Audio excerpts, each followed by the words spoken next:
ئەم کاتتان باش دیداری ڕۆژی ئەمڕۆمان تەرخان دەکەین بۆ وتوێژکردن لەسەر بواری ڕۆژنامەوانی کوردی بە تایبەتیش لە هەرێمی کوردستانی عێراقدا ڕۆژنامەوانی لەو هەرێمەدا بە سەروەختێکی ئەجگار هەستیاردا تێدەبڕێ ئەوەی کە خاڵی هاوبەشە لە نێوان ئەم چەند ساڵەی ڕابردووی ڕۆژنامەوانی کوردیدا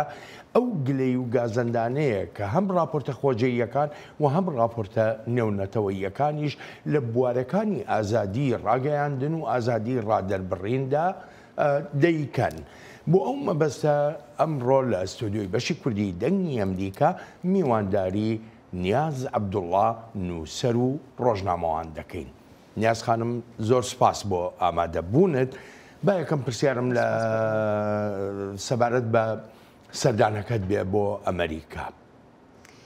زۆر سپاس بۆ ئێوە. سەردانی ئەم جارەمان تایبەتە بە پرۆسی وەرگرتنی خەڵاتی نێودەوڵەتی ئازادی ڕۆژنامەوانی. پیرۆزە. زۆر سپاس بۆ ئێوە. ساڵی ڕابردوو ئەم خەڵاتە بە ئێمە و سێ ڕۆژنامەنووسی دیکە بەخشرا، بەڵام بەهۆی ئەوەی کە پارساڵ بەڵگەنامەکانی گەشتکردن بە تەواوی جێبەجێ نەبووبوون، ئەم ساڵ وەرگرتنی خەڵاتەکە جێبەجێ ئەکرێت و لەم ڕۆژانەدا چەندین دیدارمان هەیە لەگەڵ لایەنی فەرمی لە ویلایەتە یەکگرتووەکانی ئەمریکا و چەندین گفتوگۆی تایبەت بە قسەکردن لەسەر ڕەوشی ئازادی ڕادەربڕین لە هەرێمی کوردستان و لە عێراق و لە هەمان کاتدا دروستکردنی کۆمەڵێک پەیوەندیە لەگەڵ کۆمەڵێک لەو لایەنانەی کە ئەکرێت لە داهاتوودا هەماهەنگ و هاریکاری زیاتر بن بۆ فشارخستنە سەر لایەنەکانی هەرێمی کوردستان یان عێراق تا دەستبەرداری ئەو پێشێرکاری و تاوانانە بن کە دەرحەق بە ڕۆژنامەنووسان لە هەرێمی کوردستان ئەنجامی دەدەن. بەلەوەی پرسیاری لێ بکەم لەسەر دیدارەکانە بە تایبەتی ئەو دیدارەی کە لەگەڵ وەزارەتی دەرەوە هەبوو. من پێشتر لەگەڵ ئەندامێکی کۆمیتەی پاراستنی ڕۆژنامەوانانە باسی وەرگرتنی خەڵاتەکەی بەڕێستانم کرد. پێی وتم یەکێ لەو شتانەی کە زۆر سەرنجی ڕاکێشاوە ئەوەیە نیاز عەبدوڵڵا بڕیاری داوە خەڵاتەکەی پێشکەشکا بە خەڵکانی تر. ئەکرێت زانیاری زیاترمان بیتە؟ بەڵێ بە دڵنیایی من بۆ ئەم ساڵ و هەر هەمان خەڵات پێشکەش ئەەکەم بە زیندانیانی بادینان، بە ژینا ئەمینی، بە سەلاحەدین دەمیرتاش، بە مەزلوم عەبدی لە ڕۆژئاوای کوردستان. ئەم پێشکەشکردنە لە ناوەڕۆکدا کۆمەڵێک هێمای هەیە، هێما بۆ چوار کەسایەتی کە یا چوار لایەن کە تێکۆشەر و قوربانی دەری خەبات و تێکۆشانن لە پێناو ئازادی ڕادەربڕین یا ئازادی سیاسی و بە تایبەت زیندانیانی بادینان. ئەمەوێ جەخت بکەمەوە سەر ئەوان کە زیندانیانی بادینان لە بارودۆخێکدان کە سەرباری ئەو فشارانی لەسەریانە بوون بە سیمبولی بەرگریکردن لە ئازادی ڕادەربڕین لە ئاشکراکردنی ڕاستیەکان و بوونەتە سیمایەک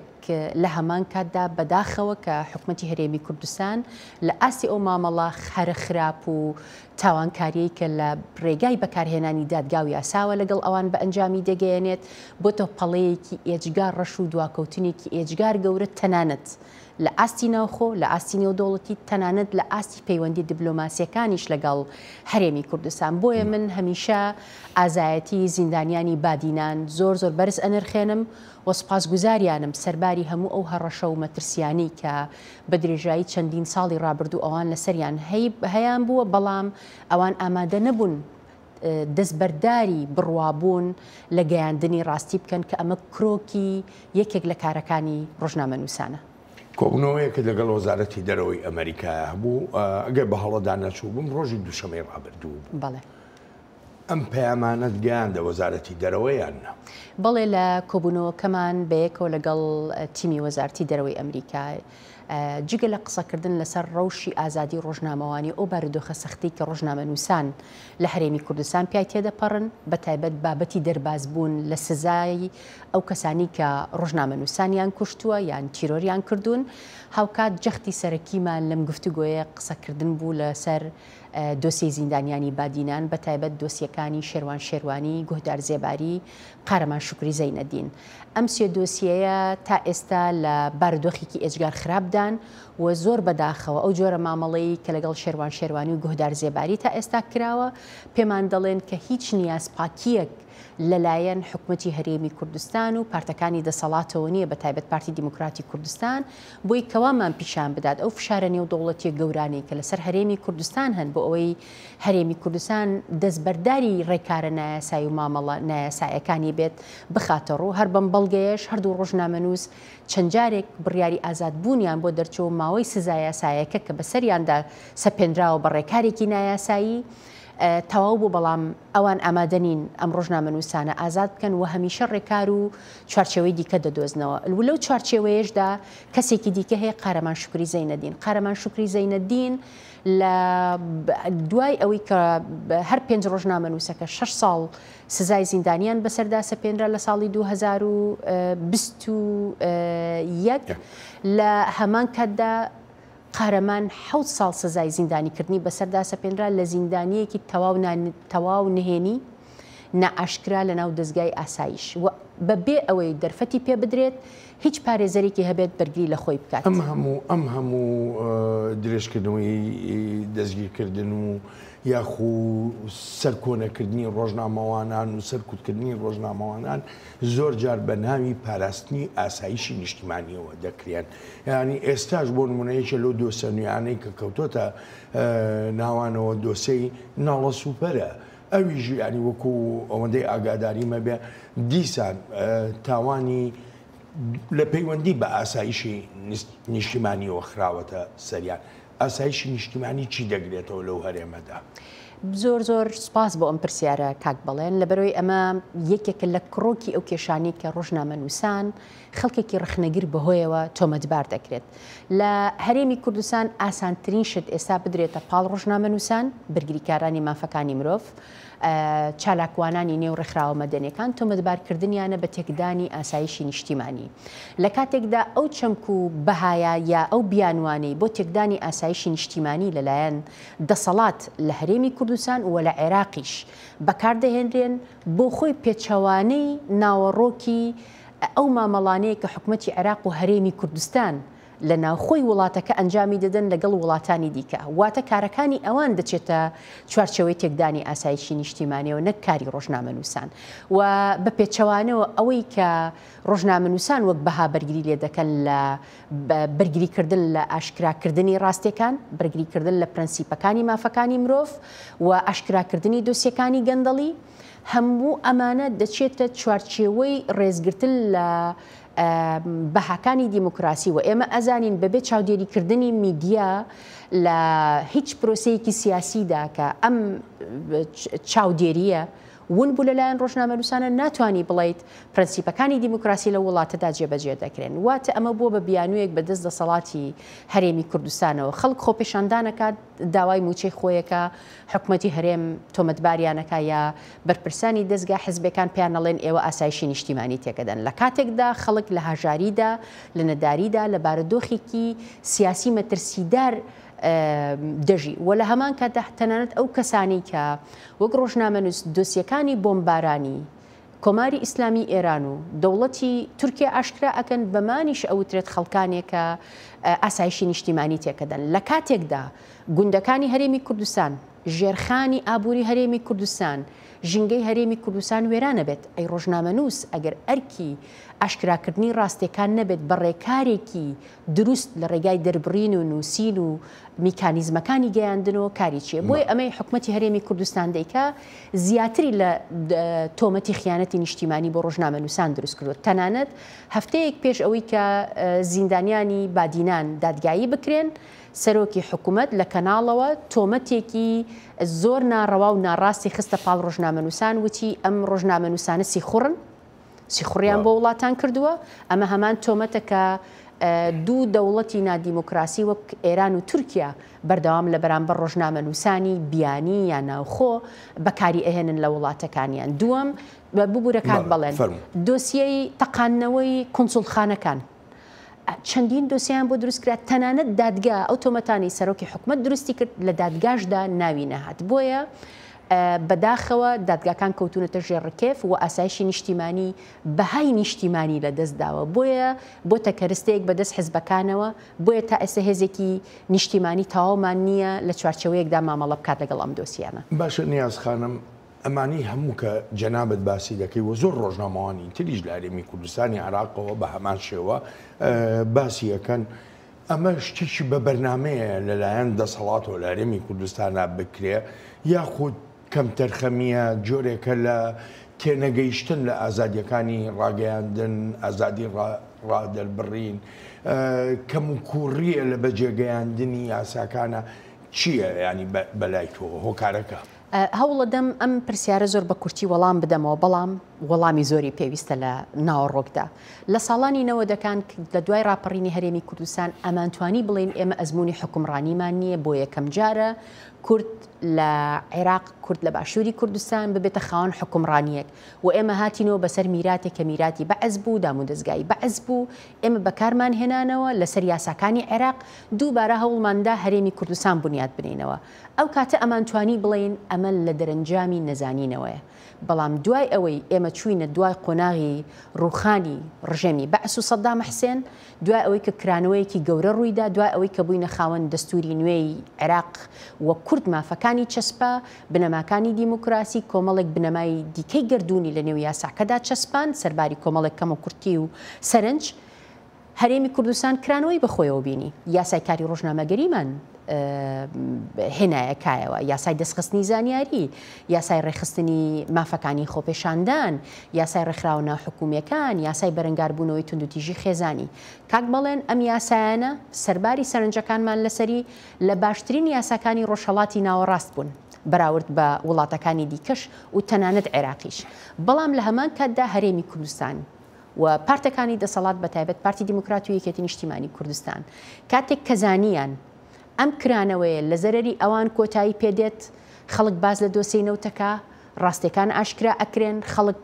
هوشیاریەکی زۆری بۆ بڵاو بۆتەوە میدیای ئازاد سربەخۆ و پاڵپشتی چەندین ڕێکخراوی نێودوڵەتی دیموکراتی خواست کە بەرگریان لە بەهاکانی دیموکراسی و ئازادی ڕادەربڕینە کرد لە ڕێگەی میدیا و بە تایبەت پرەنسیپەکانی یاساش ئیتر ئەم کارانە لە ڕێگای حکوومەتی هەرێمی کوردستانەوە گۆڕا بۆیە هەنگاوێکی پێچوانە دەستی پێکرد بەرەو داخرانی هەرێمی کوردستان بەرەو ئەوەی کە هەرێمی کوردستان هەموو ئەم پێشێلکاریانی ئیتر بۆ لەمە دووە ئێمە بڵێن هەموو کوشتنی ڕۆژنامەنووسان کە حقیقەتەکەی ئەوەیە بە پلان بووە 6-5 ڕۆژنامەنووسمان تا ئێستا لە هەرێمی کوردستان تیرۆر کراون و هەر هەموو تاوانباران و بکوژانیان دەربازیان بۆ لە یاسا لە کاتێکدا لە تەواوی ئەم دۆسیی کوشتنانەدا سنووری دەسەڵاتی یەکێتی نیشتیمانی کوردستان و پارتی دیموکراتی کوردستان و هێزە ئەمنیەکانیان بەرپرسیارن و راپۆرتە نێودوڵەتەکانیش هەنێکیان بە تایبەت بۆ نمونە لە تیرۆرکردنی سەردەش عوسماندا ئەوەی کە لە ڕێگەی مانگی دەستکردەوە وێنەکان دەستگیراوە تەنانەت سەرۆکی حکوومەتی ئێستا لە هەرێمی کوردستان تۆمەتبارەکەن کە راپۆرتێکە فری پرێس ئەنلیمیتد پامنێرانی بێسنوور CPJ بەیەکەوە بە هاوبەشی کردویانە خاڵێکی تر بەڵام ئەگەر یارمەتیم بێ ئێمە زۆر راپۆر دەبینیم بەتابەتی لەسەر ئاستی نێونەتەوەی راپۆرتەکانی CPJ Human Rights Watch Amnesty International وە چەندان راپۆرتی تریش تەنانەت لە راپۆرتی وەزارەتی دەرەوەی ئەمریکا راپۆرتی ساڵانەی سەبارەت بە ڕەوشی مافەکانی مرۆڤ ئەم هەموو گلەی و گازەندانە دەکرێت ئەم هەموو ڕاستیانە خراونەتە ڕوو بەڵام لە هەمان کاتیشدا بۆ نمونە دیندار زێباری وەکو ڕێکخەری ڕاستپاردە نێونەتەوەییەکان یعنی بەردەوام نکوڵی لەو ڕاستیانە دەکا ئەو نکوڵیکردنە هیچ یارمەتیشانەدا بەر لە هەر شتێک ئەو پۆستەی دیندار زێباری پۆستێکە کوریای باکووریش نیەتی پۆستێکە پێچەوانەی هەموو تێگەشتێکی دیموکراسیە هەرگیز نەبوو تۆ دانیشیر وەڵامی راپۆرتە نێودوڵەتیەکان بدەیتەوە راپۆرتە نێودوڵەتیەکان چۆن مامەڵی لەگەڵەکرێت یان یاسا نێودوڵەتیەکان بۆ نمونە هەرێمی کوردستان لە چوارچێوەی عێراقدایە عێراق واژووی لەسەر کۆمەڵێک یاسای نێودوڵەتی کردووە هەرێمی کوردستان لەگەڵ عێراق پێویستە پابند بن بە جێبەجێکردنی هەموو ئەم پرەنسیپە گردوونی و یاسا نێودوڵەتیانە کە بەهاکانی دیموکراسی و ئازادی ڕادەربڕین و مافەکانی مرۆڤ بە شێوەیەکی گشتی لە خۆی دەگرێت هەر سەرپێچکیەک کە ئەکرێت ڕێکخراوە نێودوڵەتیەکان لە چوارچێوەی ئەم بەها گردوونیانە و ئەو یاسانی کە عێراق واژووی کردووە هەرێمی کوردستانیش پێویستە پێوەی پابند بێت دێن ئەی خەنە ڕوو بەڵام دیندار زێباری بەبێ ئەوەی کە تێگەیشتنێکی هەبێت بۆ ئەم بەها نێودوڵەتیانە ڕاستە و خۆ دێت ئەمانە کاتە بەرەی دوژمنەوە هەرێمی کوردستان ئەکاتە بەرەیەکەوە کە ئەستۆپاکە لە بەرامبەر هەموو ئەو تاوانانەی دەرحەق بە مافەکانی مرۆڤ ئازادی ڕادربڕین ڕۆژنامەنووسان بە ئەنجامی ئەگەیەنێت. بۆیە ئەمە کارێکە پێمانەڵێت وەک وەڵامێک بۆ پرسیارەکەی بەڕێزت لە پرسیاری پێشوت، بەڕاستی ئەم تاوانانە ئێستا بوون بە تاوانی ڕێکخراو، بە تایبەت دەربازبوون لە سزا بۆتە سیمایەکی دیاری حکوومەتی هەرێمی کوردستان، نەک تەنیا کوشتنی ڕۆژنامەنووسان، تەنانەت تاوانەکانی تر. من نەتوانم نمونەی چەندین ڕۆژنامەنووست بۆ بێنمەوە لە هەرێمی کوردستان و لە عێراقیش کە سەرجەمیان بکوژانیان دەربازیان بووە لە سزای یاسایی. وە تەنانەت حکوومەتی هەرێمی کوردستان ئامادە نییە بەناوهێنانیش دۆسیەکانیشیان لە دادگا وەربگرێت یان کاریان لەسەر بکا بە شێوەیەکی یاسایی و دادپەروەر، وە بەکارهێنانی دۆسیەکانی ئەم دوایەی زیندانیانی بادینان، کردنەوەی چەندین دۆسیە، ڕاوەدونانی ڕۆژنامەنووسان، ڕفاندنی ڕۆژنامەنووسان، هەڕەشەکردن لە ڕۆژنامەنووسان بە دەستدرێژی سێکسی، بە زمان بڕین، بە ناردن و فڕێدانی نامە. هەموو ئەمانە پێمانەڵێ کە دەستگە ئەمنیەکان تەواو تێوەگلاون لەوەی کە هەڵمەتێکی تەواو هەیە بۆ سەرکوتکردنی ئازادی ڕادربڕین و ئەوەی کە هەرێمی کوردستان بخرێتە چوارچێوەیەکەوە بە تەواوی بەرەو وڵاتێکی خۆسەپێنەری گشتگیری داپلۆسێنەر بچێت کە ئەمە هەرگیز نەخواستی ئێمە وەکو هاوڵاتیەک، نەخواستی ئێمە وەکو ڕۆژنامەنووسێک و نەخواستی ئێمە وەکو کوردێک کە هەمومان خێزانەکانمان وەک هاوڵاتی هەمووی خەونمان هەبوو بۆ بابەتی دیموکراسی و ئازادی، بە تایبەت ئەوەی کە خەونی ئێمە ئەوە بۆ هەرێمی کوردستان ببێ بە دوورگەیەکی دیموکراسی لە ڕۆژهەڵاتی ناوەڕاست. باشە نیاز خانم بەڕای تۆ چارەسەر لێرەدا چییە؟ بۆ نمونە سەندیکای ڕۆژنامەوانان، سنتەری میترۆ، ڕێکخراوی ڕۆنووس کە پێم وایە ینی تەمەنی زۆر نوێیە، ئەمانە دەتوانن چی بکەن؟ چ جۆرە پرۆژەیەکیان هەیە بۆ باشترکردنی ڕەوشەکە؟ ئەرک و بەرپرسیارەتی ڕێکخراوەکان لە ئاستێکدا لە قۆناغێکدا لە بەرپرسیارەتێکدا ئەرکی حکوومەتی هەرێمی کوردستان و دام و دەستگا فەرمیەکان بە جۆرێکی ترە. یەکەم لەبارەی حکوومەتەوە قسە ئەکەم. سەرۆکی حکوومەت، سەرۆکی هەرێم، تەواوی دامەزراوەکانی حکومڕانی لە هەرێمی کوردستان پێویستە یا ڕێز لە هەموو ئەو یاسایانە بگرن لەگەڵ دەیان یاسای تر بە دەستوری عێراقیشەوە کە مادەی 38 یاسای دەستوری عێراق بەڕوونی باس لە ئازادی ڕادربڕین، چاپ و بڵاوکردنەوە و گەیاندن ئەکات. خاڵێکی تر نابێت هیچ یاسایەک لە هەرێمی کوردستان سەر بکرێت، نابێت ڕۆژنامەنووسان پێچەوانەی یاسای کاری ڕۆژنامەگەری بە یاسای سزادانی عێراقییان یاسای خراپ بەکارهێنانی مۆبایل سزا بدرێن. دەبێت دادگاکان سربەخۆی خۆیان بپارێزن لە مامەڵەکردن لەگەڵ ڕۆژنامەنووسان یا بوونی هەر سکاڵایەکی یاسایی نابێ ببن بە ئامرازی دەستی هیچ سەرۆکی حکوومەتێک، هیچ سەرۆکی هەرێمێک. دەسەڵاتی دادوەری دەبێت دەسەڵاتێکی تەواو سربەخۆ بێ، داواکاری گشتی دەبێت سربەخۆ بێ، نابێت بچێتە ببێ بەلایەنێکی سکاڵاکار بۆ بەرژەوەندی دژ بە حزبێکی سیاسی دیاریکرا وەکوی کە لە دۆسیەی شێروان شێروانیدا بۆ نمونە بینیمان. بۆیە هەموو ئەمانە حکوومەت کۆمەڵێک ئەرک و بەرپرسیارەتی لەسرە جگە لە پابەندبوون بە یاسانی و دەوڵەتیەکان.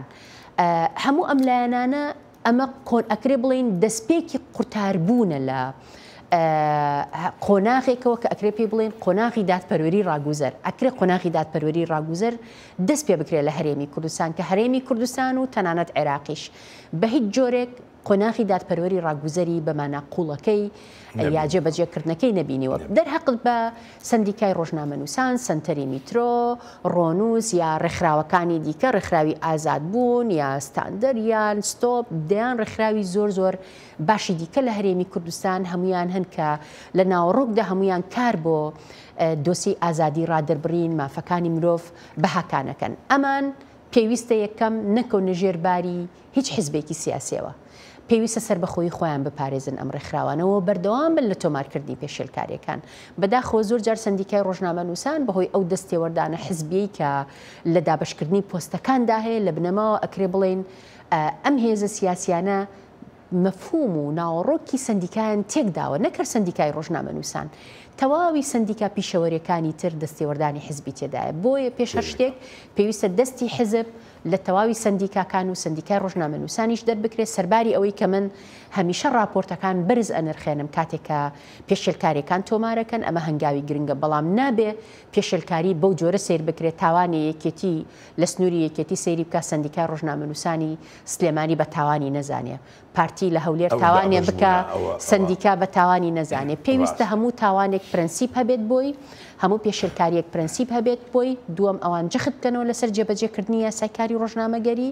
و ببن بەلایەنێک کە سربەخۆیی و بێلایەنی خۆیان بپارێزن لە مامەڵەکردن لەگەڵ تەواوی ڕۆژنامەنووسان. باشە ئەگەر یارمەتیم بێ فەرموو لێرەدا ڕۆڵی ڕۆژنامەوان خۆی چییە؟ ینی بە تایبەتی من دابەشمولێگە بینم ڕۆژنامەوانمان هەیە لە دەستگا حیزبیەکانە میدیای حیزب بەداکار دەکا یا لە میدیای تاکە کەسە دەست ڕۆیشتوەکانی ناو حیزبە یا لە میدیای سێبەردا یاخو لەو پەرتەوازایی کە لە میدیا دروست بۆ ناوی لێنراوە میدیای بێدایک و باوک منەمێ بزانم ڕۆڵی ڕۆژنامەوان لێرەدا خۆی چییە چۆن نەتوانێت بەرەنگاری ئەو هەموو جۆرە سەرکوتکردانە ببێتەوە. پرسیارێکی زۆر گرنگە کاک بەڵێن چونکە ئەرک و بەرپرسیارەتی ڕۆژنامەوان تەنیا ئەوە نیە قەڵەمێکی لە دەست بێت و هەرچیەک فەرمانی پێکرا لە دەستگا ڕۆژنامەوانێکەوەی یا لەلایەنێکەوە کە ئاراستە کرا کە پێچەوانی بەهاو پرەنسیپە ڕۆژنامەوانەکان بوون کە ئێمە باسمان لە یاسا و پرەنسیپەکان کرد لە گەیاندنی ڕاستی و تێکەڵکێش بە پرەنسیپەکانی دیموکراسی و مافەکانی مرۆڤ نابێ پێچەوانی ئەمانە ڕۆژنامەنووس مامەڵە بکە ڕۆژنامەنووس کۆمەڵێک لە دنیا چەندی دەستگای نێودەوڵەتی پرەنسیپی ئەخلاقی و ڕێکاری و ئاکاری تایبەت بەخۆیان هەیە کە ڕۆژنامەنووس نابێ سێکسیست بێ ڕۆژنامەنووس نابێ زانیاری تەزویر بکە ڕۆژنامەنووس نابێ پارە لە کڕینی زانیاری بەکاربێنێ یان بەکاری بخال لە حاڵەتی زۆر دەگمەن و تایبەت نەبێ ڕۆژنامەنووس نابێ لە هەموو کاتێکا بە ئارەزوی خۆی کامێرای نهێنی بەکاربێنێ کۆمەڵێک پێوەری گەورە هەیە کە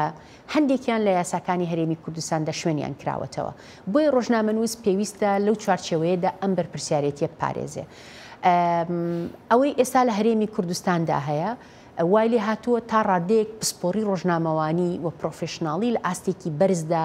پێویست نییە لە ڕووی بەها ئەخلاقی و ئیتیکیەکانەوە بەقەت ئەوەی کە بۆتە ئەوەی ئەم ڕۆژنامەنووسە چەند ئەتوانێت ببێتە ئامرازی دەستی ئەو هێزە سیاسیانە بۆ نمونە لە قۆناغێکدا ئێمە ئەمان بینی لە شەڕی ناوخۆدا پارتی دیموکرات و یەکێتی نیشتیمانی کوردستان چەک و دەبابەیان دژ بە یەکتر بەکارەهێنا ئێستا ئەم دوو هێزە سیاسیە میدیا وەکو چەک و دەبابە دژ بە یەکتر بەکارەهێنن و لە دەرەنجامدا ئەمە بۆتە هۆکاری ئەوەی کە باری دەرونی خەڵک باری سایکۆلۆژی خەڵک بە شێوەیەکی تەواو تەنانەت کارکردنە سەر ئاستی خۆشی خەڵک هەستکردن بە ئومێد یا بە ئومێدی هەر هەمووی ڕنگدانەوەی هەبێت لەسەر ژیانی ئەم هاوڵاتیانە تەنانەت ئەم مەترسی کە بەشێکی ئەم ڕۆژنامەنووسانە لە ڕێگەی فەیک نیوزەوە دروستیان کردووە بۆتە هۆکاری ئەوەی زانیاری ناڕاست کاریگەری هەبێت لەسەر بڕیاردانی خەڵک بۆ نمونە لە هەندێک جار تاوانێکێ هێزەکانی دەسەڵات حیزبە سیاسیەکان میدیای بێدایک و باوک میدیای سێبەر میدیای حزبی میدیای ئۆپۆزیسیۆن دەرەوەی ئۆپۆزیسیۆن میدیای ئیسلامی نائیسلامی هەمویان هەوڵەدەن بیشارنەوە چاواشەکاریەکی گەورە هەیە بۆی کە هەموو ئەم ڕۆژنامەنووسانە کار بکەن بۆ شاردنەوەی ئەم زانیاریە وەک ئەوەی لە دۆسیی سەردەشت عوسمان و تیرۆکردنی ڕۆژنامەنووسەکاندا بینیمان لە چەندین دۆسیەی دیکەدا هەموو ئەمانە ڕوویان داوە یان کاتێک کە یاسایەک دەردەچێت یان هەرێمی کوردستان ڕوبەڕووی قەیرانێکی گەورە دەبێتەوە بۆی ڕۆژنامەنووسان لەژێر باری ئەرک و بەرپرسیارەتێکی گەورەدان بۆ ئەمەش کاک بەڵێن پێویستە ڕۆژنامەنووسان ئاگداری یاسا ناوخۆیەکان بن ئاگداری یاسانی و دەوڵەتەکان بن ئاگداری پرەنسیپەکان بن و ڕۆژنامەنووسان ماوە هەڵسەنگاندن بۆ خۆیان بکەن کە ئەمەش کارێکی قورس نییە و ئێمە هەمیشە وتومانە هەر ڕۆژنامەنووسێک لەو چوارچێوەیەدا پێویستی بە ڕاهێنانی ڕۆژنامەوانی بوو پێویستی بە ڕاهێنان بوو پێویستی بە ڕاوێژی یاسایی بوو هەر یەکێک لەم لایەنانە خەڵکی وەکو ئێمە ئەتوانین بە بەردەوامی هاریکاریان بکەین وەکوی کە لە ماوەی ڕابردوودا کردومانە بۆ بەهاناوە چوونی یان یارمەتیدانی ژمارەیەکی زۆر لە ڕۆژنامەنووسان بە پێ ئەوەی کە لە تواناماندا بوو بێت. نیازخانم بەداخەوە کاتی دیدارەکەمان بەرەو کۆتاییە ڕوامە ئەمە بکەمە دوا پرسیارم هەموو ئەمانی کە باسمان کرد چەندە کاریگەریان هەبوو بەسەر بەرتەسەکردنەوەی ڕووبەرەکانی میدیای سربەخۆیان میدیای بێلایەن بەدڵنیایی ساڵانی ڕابردوو پارە لە بری گولە بەکارهێنراوە کاک بەڵێن پارە لە بری گولە چۆن پێشتر ڕۆژنامەنووسان ڕاستەوخۆ ئەکوژران کاتێک کە مۆدیلی میدیای سێبەر و کۆمەڵێک میدیایی سەر بە دەستگای زانیاری و پاراستن هاتنە ئاراوە زۆر بەداخۆ کە هیچ میدیایەک نابێت لەگەڵ دەستگا ئەمنیەکاندا کار بکەنیان ببن بە کەسی ئەندامی مەکتەبی سیاسی و ئەم جۆرە بەرپرسانە هەرچەند لە یاسایی پارتە سیاسەکان لە هەرێمی کوردستان ڕێگا دراوە حزبی سیاسی کەناڵی هەبێ بەڵام ڕێگا نەدراوە دەستگای پاراستن و زانیاری میدیایان هەبێت دەستگای ئاسایش نابێت بەم جۆرە درۆ بچێتە ناو دەستگای میدیایەوە یان ببن بە زمان حاڵی